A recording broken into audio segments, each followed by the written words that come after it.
Ya, pemirsa, di saat awak medis berjibaku melawan pandemi COVID-19, justru ada seorang dokter yang diduga memprovokasi tentang pemahaman masyarakat atas bahaya COVID-19. Lantas bagaimana hal ini menurut kacamata seorang sosiolog?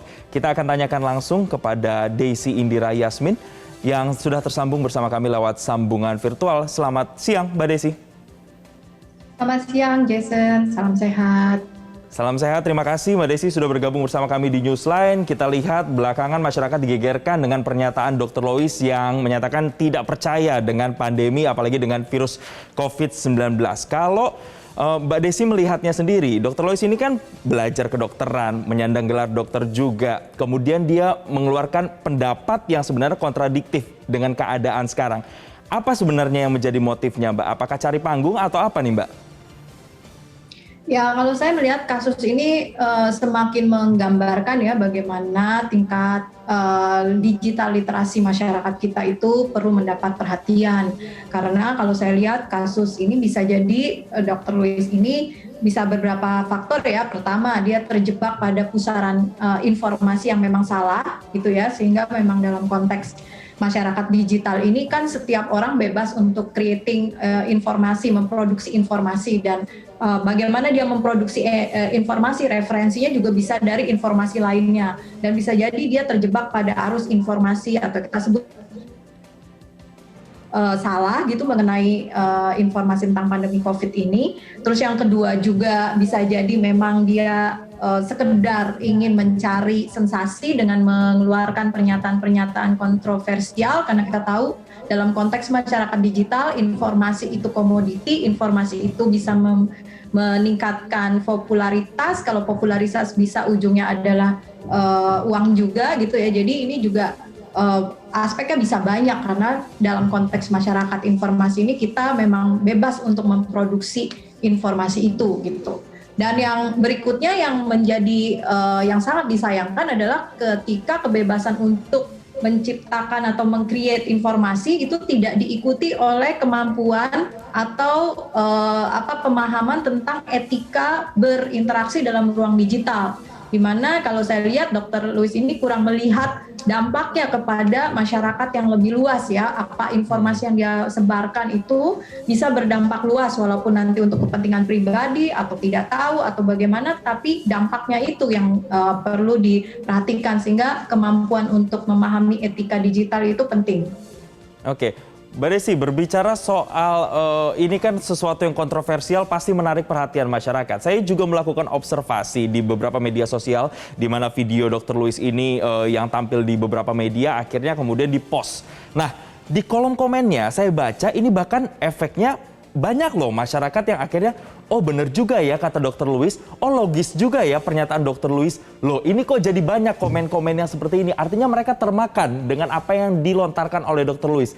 Mengapa ini bisa terjadi padahal pandemi sudah 1,5 tahun terjadi dan sudah memakan banyak korban?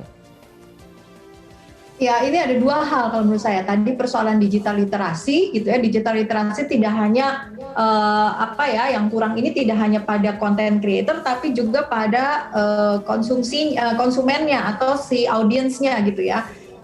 Kedua adalah kelemahan dalam ketika kita mencari informasi gitu ya. Memang budaya kita ini belum kuat, masyarakat kita, untuk ketika menerima informasi kita cross check dengan data-data yang sahih ya, yang valid, dengan melalui misalnya kalau mau kita informasi kesehatan harusnya rujukannya, referensinya ya jurnal-jurnal kesehatan. Kemampuan kita untuk mengevaluasi gitu ya, mencari jurnal-jurnal kesehatan yang emang bisa mendukung atau tidak mendukung pernyataan-pernyataan orang yang di luar ya. Terus kedua, memang bahayanya adalah ketika Dr. Lois ini membuat sebuah informasi, dia akan menggunakan statusnya sebagai dokter. Nah, ini juga yang sebenarnya akhirnya membuat orang itu sekedar lihat statusnya gitu ya, dokter atau apa, dianggapnya itu adalah sumber informasi yang sudah valid, padahal walaupun dia statusnya tetap dokter, tapi ketika dia bicara di dalam ruang media sosial, dia kan bukan sekedar sebagai dokter gitu, dia sebagai orang biasa juga yang sebenarnya perlu untuk mendapatkan konfirmasi atau cek, dan ketika menyajikan beritanya kan tidak disampaikan apa rujukan jurnalnya, apa rujukan scientific datanya gitu. Jadi saya pikir berpikir saintifik untuk kasus-kasus tertentu ya perlu dimiliki juga oleh kita semua sebagai audiens ya, karena tadi media sosial itu dan dunia digital ini itu sebenarnya memang menyajikan kebebasan orang untuk membuat memproduksi informasi gitu, bahkan menambah, mengumpulkan dan lain sebagainya gitu ya. Jadi ya itu yang harus kita cermati gitu. Oke, artinya kesimpulan yang saya dapatkan dari Mbak Desi adalah kurangnya pemikiran kritis dari masyarakat untuk kemudian mengsaring informasi yang valid atau tidak. Ini yang kemudian masih kurang di masyarakat. Berbicara soal konten di media sosial, ini kan controllingnya juga susah-susah gampang. Ini ketika sebuah konten sudah dipost di media sosial dan kemudian viral, ini kemudian banyak menyedot perhatian. Antisipasinya yang harus dilakukan oleh masyarakat ini seperti apa, Mbak Desi, agar kemudian bisa memilah, oh ini informasi yang patut untuk saya cerna, oh ini hoax, ini tidak boleh saya percaya. Ini seperti apa? Ya, memang sekarang ini memang saya setuju ya, susah-susah gampang karena tadi ya balik lagi informasi itu antara kebenaran yang benar dengan yang tidak itu menjadi abu-abu ya, menjadi sangat kabur gitu. Kita bisa terjerumus tadi ke dalam lingkaran atau pusaran informasi yang tahunya ternyata salah gitu, atau bahkan ya ada nama istilahnya post-truth, kebenaran itu jadinya tidak jelas gitu, tidak saklek gitu, karena tergantung kita mau percaya pada yang mana. Nah, oleh karena itu sebenarnya apa yang harus dimiliki masyarakat ya tadi kemampuan untuk mengkritisi ya. Jadi baik sebagai content creator atau sebagai audiens, kita harus kritis melihat apapun informasi yang disajikan.